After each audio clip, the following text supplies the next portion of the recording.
BNP খুব দ্রুত আওয়ামী লীগ হওয়ার চেষ্টা করছে, কিন্তু এই বিষয়ে আসলে তাদের সামর্থ্য, ক্যাপাবিলিটি, কোয়ালিটি কোনোটাই আওয়ামী লীগের কাছাকাছি নাই, এবং তাদের আওয়ামী লীগের সমান ধৈর্যও নাই।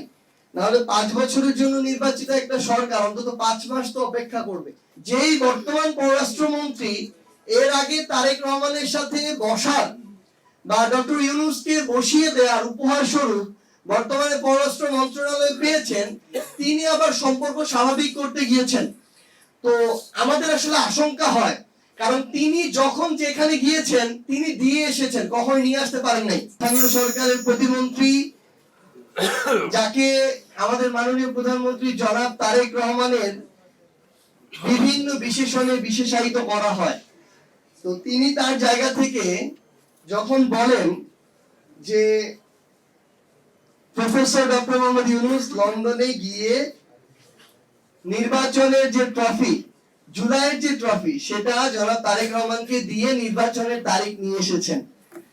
তো আমরা যে নির্বাচন পরবর্তী সময়ে কিছু আশঙ্কা প্রকাশ করছিলাম, নির্বাচন ইঞ্জিনিয়ারিং এর ডিপ স্টেট, কিংবা একটু আগে ম্যাম বললেন যে দেশের এবং দেশের বাইরের কিছু অংশের প্রভাবে তাদের মন মতো করে সরকার গড়ার এবং ওই মেজরিটি দেওয়ার, এটা সম্ভবত আমাদের প্রতিমন্ত্রী সাহেব মানে নিজেদের মধ্যকার একটা আলাপ আলোচনা ভেবে তিনি মুখ ফুসকে বলে ফেলেছেন। তো ধীরে ধীরে আসলে তারা তাদের জায়গা থেকে তাদের যে উদ্দেশ্যগুলো, সেই উদ্দেশ্যটা খুব স্বল্প সময়ে খুব কাঁচা ভাবে তারা প্রতিষ্ঠিত করার চেষ্টা করছেন। তুষার ভাই একটু আগে যেটা বলেছেন, বিএনপি খুব দ্রুত আওয়ামী লীগ হওয়ার চেষ্টা করছে, কিন্তু এই বিষয়ে আসলে তাদের সামর্থ্য, ক্যাপাবিলিটি, কোয়ালিটি কোনোটাই আওয়ামী লীগের কাছাকাছি নাই, এবং তাদের আওয়ামী লীগের সমান ধৈর্যও নাই। নাহলে 5 বছরের জন্য নির্বাচিত একটা সরকার অন্তত 5 মাস তো অপেক্ষা করবে, নিজেদেরকে তো গুছিয়ে নিবে, তারপর তারা তাদের হয়তো অ্যাকশন গুলোতে যেতে পারে। কিন্তু তারা 2 মাস যেতে না যেতে এগুলো শুরু করেছে। কিন্তু দুঃখজনক হলেও সত্য, এই প্রক্রিয়ায় তাদেরকে বৃদ্ধাঙ্গুলি দেখাচ্ছে দেশের এবং দেশের বাইরের কিছু শক্তি। দেখেন, যেই মানুষটা তার জায়গা থেকে বিডিআর হত্যাকাণ্ডের বা পিলখানা হত্যাকাণ্ডের নির্দেশদাতা, যিনি শাপলা ম্যাসাকারের নির্দেশদাতা, মোদী বিরোধী হত্যাকাণ্ডের নির্দেশদাতা, জুলাই গণঅভ্যুত্থানের এই গণহত্যার নির্দেশদাতা, এবং সর্বশেষ যিনি ফাঁসির দণ্ডপ্রাপ্ত আসামি ফ্যাসিস্ট খুনি শেখ হাসিনা, ভারত তাকে আশ্রয় দিয়ে রেখেছে। এত বড় শাস্তি বা দণ্ডের পরেও এখন পর্যন্ত সে বিষয়ে কোনো মুখ খুলেনি। পরবর্তীতে আমরা দেখলাম যে আমাদের ভাই শরীফ ওসমান হাদিকে যেই খুনিরা হত্যা করলো, সেই খুনি এবং তাদের সাথে সংশ্লিষ্ট যারা পরিকল্পনাকারী সবাইকে স্বল্প সময়ের মধ্যে ভারত আশ্রয় দিয়েছে।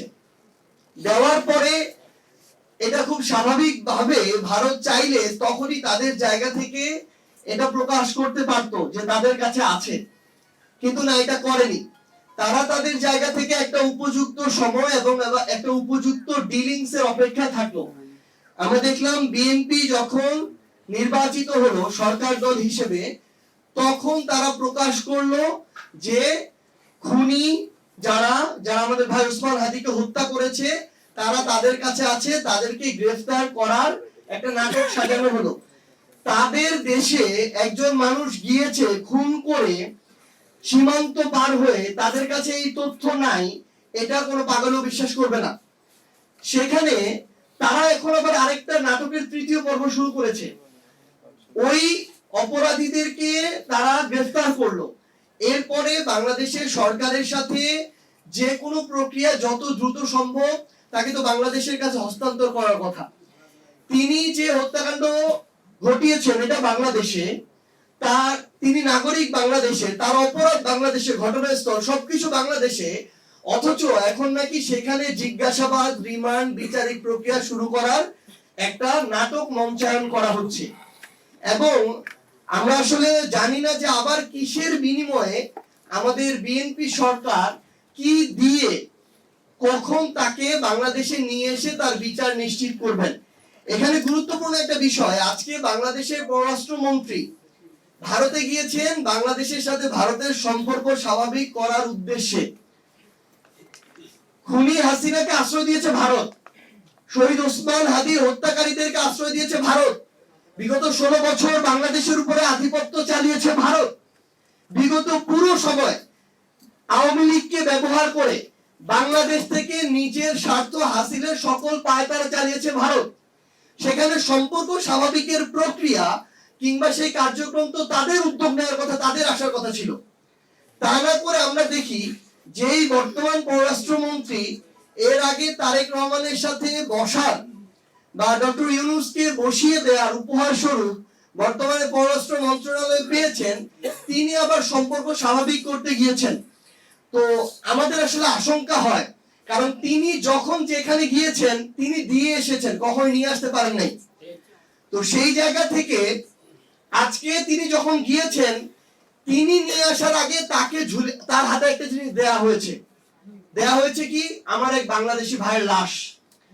আজকে লালমনিরহাটের পাটগ্রামে বিএসএফ এর গুলিতে আমার আরেকজন বাংলাদেশি ভাইকে হত্যা করা হয়েছে, যখন বাংলাদেশের পররাষ্ট্রমন্ত্রী ভারতের পররাষ্ট্রমন্ত্রীর সাথে মিটিং করছেন।